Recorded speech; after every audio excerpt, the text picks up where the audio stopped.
In today's video, I'm going to show you how to restrict access in your Glide app so you can keep your data secure and only accessible to the people you want. If you find this helpful, be sure to like and subscribe, and let's get right into it. First, open your web browser and navigate to Glide. Once the page loads, click on the Login button. After logging in, you'll want to open the specific app you wish to edit. With your app open, look for the Settings option, usually found at the top of the editor. Click on Settings, and then you'll want to go to the Access section. Within the Access settings, choose Private. This is the key step that will restrict your app from public viewing, meaning only invited users will be able to open it. Next, move over to the Users section. Here, you'll want to select your users table as your user source, and then select your admins.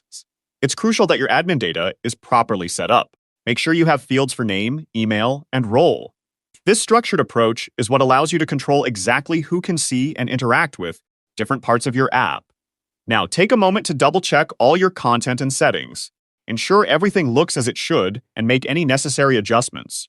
Once you're satisfied, click the Publish button, which is typically located in the top right corner of the screen. Thanks for watching. If you found this Glide tutorial helpful, please like, subscribe, and turn on notifications for more step-by-step app building guides. See you in the next video.